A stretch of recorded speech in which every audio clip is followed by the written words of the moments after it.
Do you often find yourself feeling a bit stiff when you get out of bed? Or maybe experiencing those aches and pains that just seem to have settled in? Perhaps you notice your joints feeling less mobile. Or maybe your digestion isn't quite as smooth as it used to be.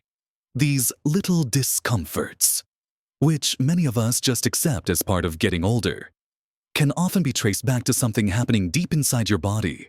Something quiet, persistent, and often unnoticed. We're talking about inflammation. Not the kind you see when you stub your toe and it swells up, but a low-grade, chronic inflammation that hums along in the background, potentially contributing to many of the health challenges we face after 60. It's a secret process happening right under your nose. And the truth is, some common foods you might be eating regularly are quietly fueling it. These aren't always the obvious junk foods. Sometimes they're things that seem harmless, or that you've eaten your whole life. In this video, we're going to shine a light on 6 of these foods, everyday items that could be contributing to that underlying inflammation and making you feel less vibrant than you could. We'll explore what they are and why they might be problematic as we age. Stick with me until the end, because there's something I'll share that might truly surprise you and offer a powerful new perspective on feeling your best. Let's dive right into the first culprit that might be causing silent inflammation in your body after 60. And it's something most of us have loved our whole lives, something we associate with comfort, celebration, and sweet treats. I'm talking about refined sugar and all those hidden sugars found in packaged foods. Now, you might think, I don't eat that much candy or cake. And that might be true. But the issue isn't just the obvious sweets. It's the sugar lurking in places you might not expect: breakfast cereals, yogurts, sauces, salad dressings, even some breads and healthy snacks. Our bodies, especially as we age, become less efficient at processing large amounts of sugar. When you consume refined sugar, particularly in liquid form like sugary drinks or fruit juices, yes, even 100% fruit juice can be a concentrated sugar load without the fiber. It causes a rapid spike in your blood sugar. This triggers a response from your body. And over time, these frequent spikes and the subsequent metabolic processes can contribute to inflammation throughout your system. Think about it this way: when you eat something with a lot of refined sugar, your body has to work hard to bring that blood sugar back down. This involves the release of insulin, a hormone that helps move sugar out of your bloodstream and into your cells for energy or storage. But constant high sugar intake means constant demands on your insulin system. This chronic overwork can lead to insulin resistance, a state where your cells don't respond as well to insulin. Insulin resistance itself is a major driver of inflammation. Furthermore, excess sugar can damage proteins in your body through a process called glycation, creating harmful compounds known as advanced glycation end products, or AGEs. The body sees AGEs as foreign invaders and mounts an inflammatory response to try and clear them out. So, that little bit of sugar in your morning cereal, or that sugary snack mid-afternoon, or the sweetened drink with dinner, they might seem small individually, but their cumulative effect throughout the day after day, year after year, can be significant, especially as our bodies become less resilient. What does this look like in everyday life? Well, it could manifest as that general feeling of stiffness, that persistent joint discomfort, maybe brain fog or fatigue that doesn't seem to go away. These are all potential symptoms of underlying inflammation. Sugar is also linked to weight gain, particularly around the middle, and that abdominal fat is metabolically active and pumps out inflammatory chemicals. So, the excess weight gained from sugary foods isn't just extra pounds, it's actively contributing to your inflammatory burden. It's a double whammy. Reducing refined sugar isn't about eliminating all sweetness from your life. It's about being mindful of where sugar is coming from and choosing more natural, less processed sources. Instead of sugary cereal, try oatmeal with berries. Instead of sweetened yogurt, choose plain yogurt and add fruit. Swap sugary drinks for water infused with lemon or cucumber, or unsweetened tea. When you crave something sweet, reach for a piece of fruit, which comes with fiber that helps slow down sugar absorption. Reading food labels becomes incredibly important. Look for ingredients like high fructose corn syrup, sucrose, glucose, maltose, dextrose. These are all forms of added sugar. Even ingredients ending in O's are usually sugars. Aim for foods with little to no added sugar. Making these small swaps can significantly reduce the inflammatory load from this one common source. It takes conscious effort at first, but your body will thank you. You might notice less aches, better energy levels, and clearer thinking. It's about shifting your palate and finding joy in naturally sweet foods. Moving on from the sweetness, let's talk about something else that forms the backbone of many meals grains, but specifically, refined grains. Think white bread, white pasta, white rice, pastries, crackers made with white flour. Unlike whole grains, which include the bran, germ, and endosperm packed with fiber, vitamins, and minerals, refined grains have had the bran and germ stripped away. This process removes most of the fiber and many nutrients, leaving behind primarily the starchy endosperm. Just like refined sugar, refined grains are quickly broken down into glucose in your digestive system. This causes a rapid spike in blood sugar. Similar to what happens with sugar, leading to the same cascade of events, insulin spikes, potential insulin resistance over time, and the creation of those inflammatory ages. Without the fiber from the bran and germ, there's nothing to slow down this sugar absorption. So, a bowl of white pasta or a sandwich on white bread can send your blood sugar soaring just as effectively as a sugary drink, albeit slightly slower depending on what else you eat with it. This constant demand on your body to manage blood sugar contributes to that simmering. Chronic inflammation. For people over 60 whose metabolic systems might not be as robust as they once were, this can be a particularly significant burden. You might feel tired shortly after eating a meal heavy in refined carbohydrates, experience that carb coma, or notice digestive issues. These can be subtle signs that your body is struggling with the inflammatory impact. Consider the traditional diet versus many modern diets. Our ancestors ate grains. Yes, but they were often whole grains, prepared in ways that made them easier to digest and absorb nutrients slowly. The widespread availability and low cost of refined grains have made them a staple, crowding out more nutrient-dense, less inflammatory options. Think about how many meals revolve around white bread, pasta, or rice. These foods are often convenient, comforting, and filling, but they lack the anti-inflammatory power and sustained energy release that comes from fiber-rich whole grains. The good news is that swapping refined grains for whole grains is relatively easy. Look for products labeled 100% whole wheat, whole rye, whole oats, brown rice, quinoa, barley, or farro. These whole grains contain that precious fiber that helps regulate blood sugar, feeds beneficial gut bacteria, which plays a huge role in reducing inflammation, and provides sustained energy. Instead of white pasta, try whole wheat pasta or pasta made from legumes. Swap white rice for brown rice or quinoa. Choose bread made from 100% whole grains. Even small changes, like switching from white toast to whole wheat toast in the morning, or adding a side of quinoa instead of white rice to your dinner, can make a difference. It's also important to be wary of products that are multigrain, but not whole grain. Multigrain simply means there are several types of grains used, but they can still be refined. Always look for the word whole as the first ingredient. Making this shift away from refined grains can not only help reduce inflammation, but also improve digestion, provide more lasting energy, and contribute to better weight management. It's about choosing foods that nourish your body and help it function optimally, rather than those that create metabolic stress and contribute to that quiet, inflammatory fire. Understanding the impact of these two common food types, refined sugar and refined grains, is a powerful first step in taking control of your health after 60. Now that we've explored these sugary and starchy culprits, let's move on to some other areas in our diet that might be secretly contributing to inflammation. Continuing our look at foods that can quietly stir up inflammation.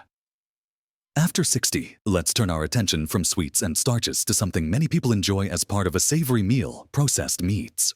We're talking about bacon, sausages, hot dogs, deli meats like ham and turkey slices, jerky, and cured or smoked meats. These foods are often high in saturated fat and sodium, which can contribute to health issues. But the inflammatory problem goes deeper. Processed meats often contain preservatives like nitrates and nitrites, which are used to extend shelf life, enhance color, and prevent bacterial growth. While these serve a purpose in food safety, when nitrates and nitrites are cooked at high temperatures or exposed to stomach acid, they can form N-nitroso compounds, NOx. These NOx are known carcinogens and can also trigger inflammatory responses in the body. Think about how often processed meats show up in meals: bacon with breakfast, ham sandwich for lunch, sausage in a pasta dish, hot dogs at a barbecue. They are convenient and have a distinct flavor profile that many enjoy. However, studies have linked regular consumption of processed meats to an increased risk of chronic diseases, including heart disease, type 2 diabetes, and certain types of cancer, all of which have inflammatory components. The additives, the high levels of unhealthy fats, and the way they are processed all contribute to making them pro-inflammatory foods.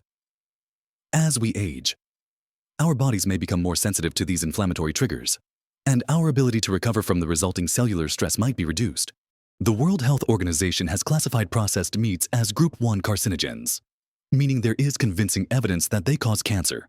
While cancer isn't solely an inflammatory disease, chronic inflammation is known to play a significant role in cancer development and progression. So, by consuming processed meats, you're not only potentially exposing yourself to carcinogens, but also fanning the flames of inflammation that can create a fertile ground for disease. It's a tough truth, especially if these foods have been a regular part of your diet for decades. Reducing or eliminating processed meats is one of the most impactful dietary changes you can make to lower your inflammatory load. Instead of bacon, try lean protein like eggs or avocado for breakfast. Swap deli meat sandwiches for options with grilled chicken breast, tuna packed in water, or plant-based proteins like hummus and vegetables. Choose fresh, unprocessed cuts of meat like chicken, turkey, fish, or lean beef in moderation, rather than their processed counterparts. When grilling or cooking meats, use lower temperatures to minimize the formation of harmful compounds.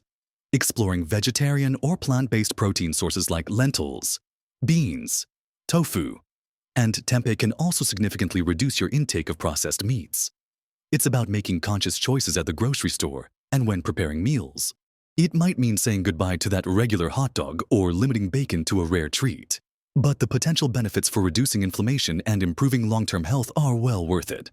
Next up on our list of inflammation-causing foods are fried foods. And let's be honest, who doesn't enjoy the occasional crispy French fry or piece of fried chicken? But the way these foods are prepared makes them particularly problematic when it comes to inflammation, especially as we get older. When food is deep fried, especially at high temperatures and in unhealthy oils, several things happen that promote inflammation. Firstly, the high heat itself can create those same inflammatory agents we discussed earlier when talking about sugar. The sugars and proteins in the food react at high temperatures to form these compounds, which trigger an inflammatory response in the body. Secondly, the oils used for frying are often the wrong kind, or they are reused multiple times. Many restaurants and food manufacturers use vegetable oils high in omega-6 fatty acids, like corn, soybean, or sunflower oil.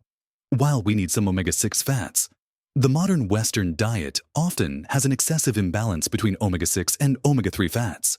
Omega-3s found in fatty fish, flax seeds, walnuts are anti-inflammatory, while excessive omega-6s can be pro-inflammatory, especially when they are heated to high temperatures and oxidized. Reusing frying oil also leads to the breakdown of the oil and the formation of toxic and inflammatory compounds. Thirdly, the process of frying itself often creates trans fats, particularly in partially hydrogenated oils which were once common in frying but are thankfully less so now due to regulations, though they can still be present in some commercial fried foods or created during the frying process in certain oils. Artificial trans fats are notorious for promoting systemic inflammation and are linked to numerous health problems, including heart disease. So, that seemingly innocent plate of fried food is a triple threat: ages from high heat, an inflammatory fatty acid profile from the oils, and potentially trans fats. This combination creates a powerful inflammatory punch that your body has to deal with. The effects can be widespread, impacting not just your waistline, but also contributing to heart issues, joint pain, and even cognitive decline. The inflammation triggered by fried foods can damage the lining of your blood vessels, making them stiffer and less functional, contributing to increased blood pressure and heart disease risk. It can exacerbate joint inflammation, making arthritis symptoms worse, and because inflammation affects the brain. Regularly consuming fried foods has been linked to poorer cognitive function and an increased risk of neurodegenerative diseases. Reducing your intake of fried foods means being mindful when eating out and preparing food at home. At home, consider alternative cooking methods like baking, roasting, grilling, or air frying, which can give you a similar crispy texture without the inflammatory downsides of deep frying. If you do fry, use stable oils suitable for higher heat, like avocado oil or coconut oil, and avoid reusing oil multiple times. When eating out, ask how food is prepared and opt for baked or grilled options instead of fried. It's about making conscious choices to reduce your exposure to these inflammatory compounds. It might be a shift from old habits, but choosing not to add fuel to the inflammatory fire is crucial for feeling your best after 60. It's not about deprivation, but about finding healthier, equally delicious ways to enjoy your food. Cutting back on processed meats and fried foods are two significant steps you can take towards a less inflamed body. Let's keep going and look at a couple more areas in your diet that deserve attention. Let's continue our exploration of foods that might be silently contributing to inflammation as we age. And this next one is a bit nuanced, as it involves something essential fats. Specifically, we're talking about an excessive intake of certain vegetable and seed oils, particularly those high in omega-6 fatty acids, like soybean, corn, sunflower, safflower, and cottonseed oils. Now, omega-6 fats are not inherently bad. They are essential fatty acids that our bodies need. The problem arises when the ratio of omega-6 to omega-3 fatty acids in our diet is heavily skewed towards omega-6. Evolutionary diets had a much more balanced ratio, perhaps around 1:1 or 2:1 omega-6 to omega-3. The modern Western diet, however, can have ratios as high as 15:1 or even 20:1, largely due to the widespread use of these high omega-6 vegetable oils in processed foods, fried foods as we discussed, and cooking. Omega-6 fatty acids are precursors to molecules in the body that can either promote or resolve inflammation. When consumed in excess relative to omega-3s, they can shift the body's balance towards a pro-inflammatory state. Think of it like a seesaw. You need both sides. But if one side is constantly weighted down, the system is out of balance. An imbalanced omega-6 to omega-3 ratio can contribute to chronic low-grade inflammation throughout the body. These oils are pervasive. They're found in margarines, shortenings, salad dressings, baked goods, snacks, and used for cooking in many homes and restaurants. You might not even realize how much of these oils you're consuming daily. For someone over 60, managing inflammation is key to maintaining mobility, cognitive function, and overall vitality. An excessive intake of pro-inflammatory omega-6 fats, without sufficient anti-inflammatory omega-3s to balance them out, can exacerbate conditions like arthritis, contribute to cardiovascular problems, and potentially impact brain health. The inflammation caused by this imbalance can damage cells and tissues over time, leading to the wear and tear we often associate with aging. Reducing your intake of these high omega-6 oils involves a few strategies. Firstly, read ingredient lists on packaged foods. If soybean oil, corn oil, or sunflower oil is high up on the list, it's likely a significant source of omega-6. Opt for foods made with healthier fats. Secondly, choose cooking oils wisely. Instead of using corn or soybean oil for everyday cooking, switch to oils that are lower in omega-6 and or higher in monounsaturated or saturated fats, which are more stable and less likely to oxidize when heated. Good choices for cooking include olive oil. Extra virgin is best for lower temperatures. Regular olive oil for higher, avocado oil, or coconut oil.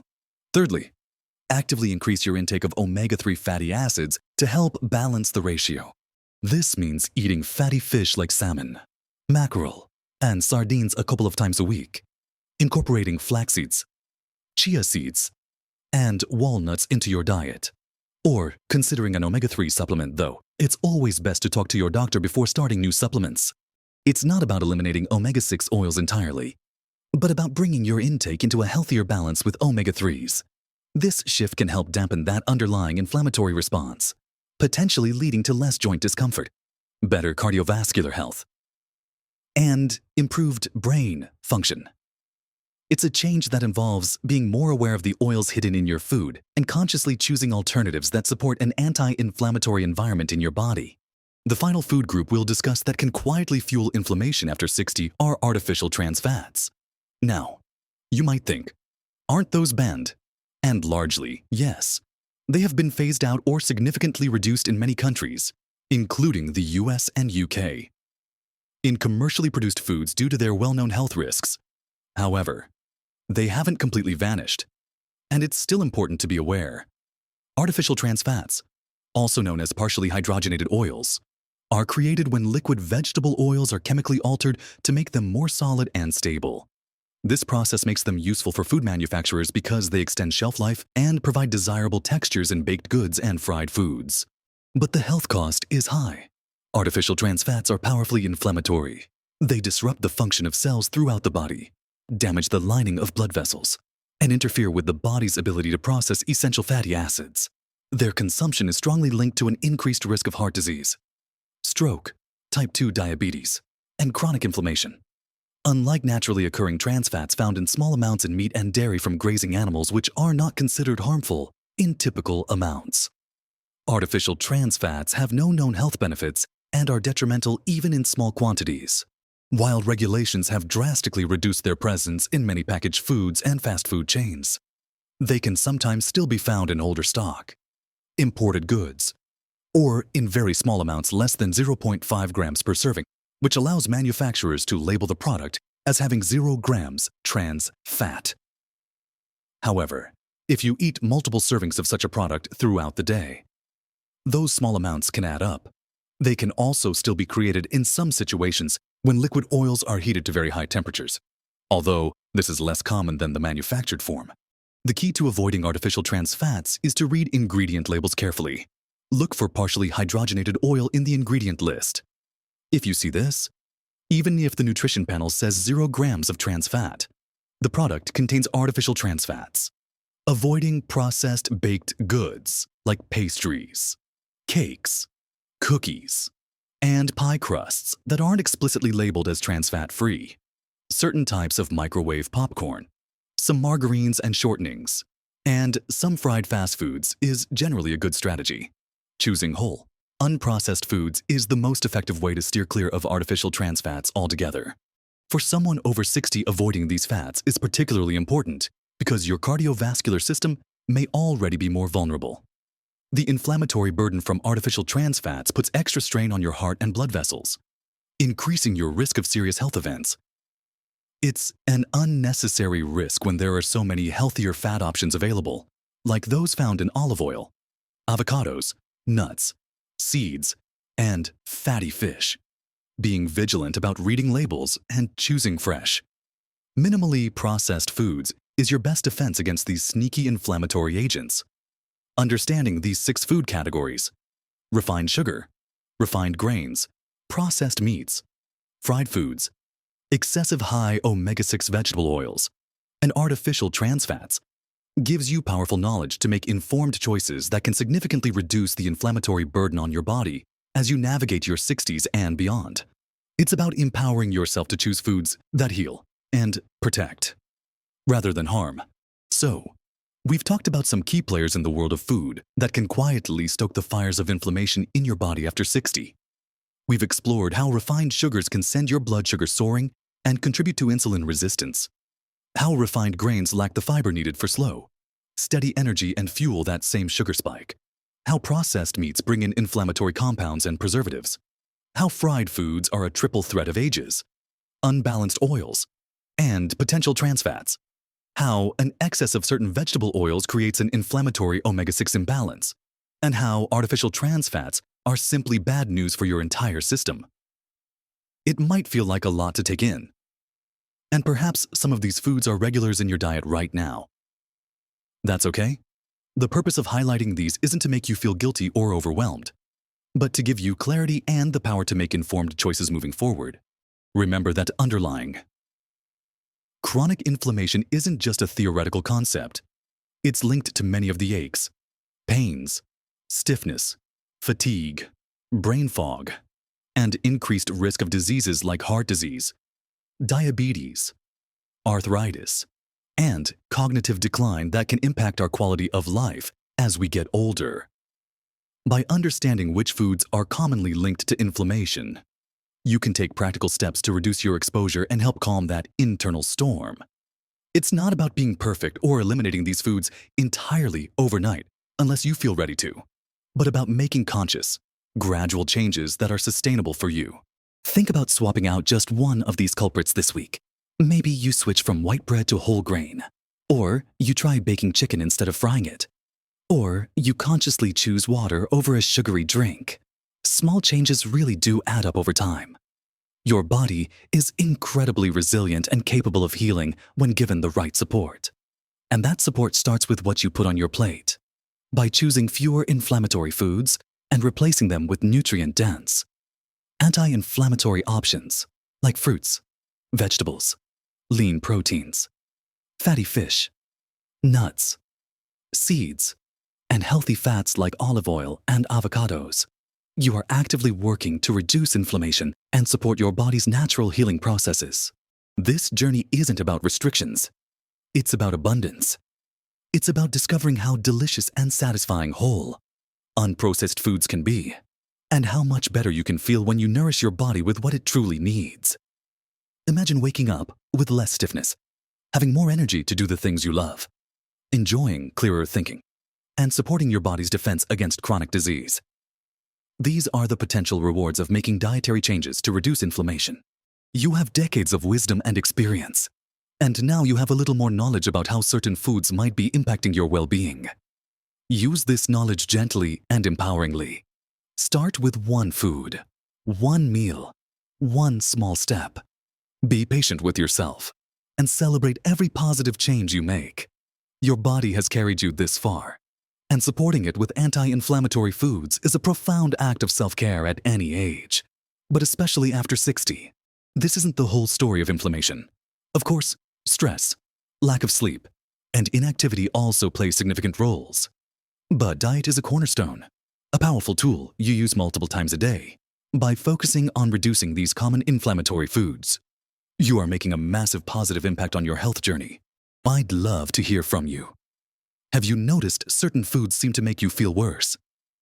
What are your biggest challenges in avoiding these inflammatory foods? Share your thoughts and experiences in the comments below. Your insights could be incredibly helpful to others in our community. If you found this information helpful, please give this video a thumbs up. It tells me you appreciate this kind of content and helps others find it too. And if you haven't already, consider subscribing to the channel and hitting that notification bell so you don't miss future videos packed with practical tips and information to help you live your best. Healthiest life after 60. Every piece of knowledge gained and every small step taken is a victory. Keep learning, keep exploring, and keep making choices that honor your body and support your well-being. Remember, you have the power to influence how you feel, and focusing on reducing inflammation through your diet is a fantastic place to start. Live your best life at every age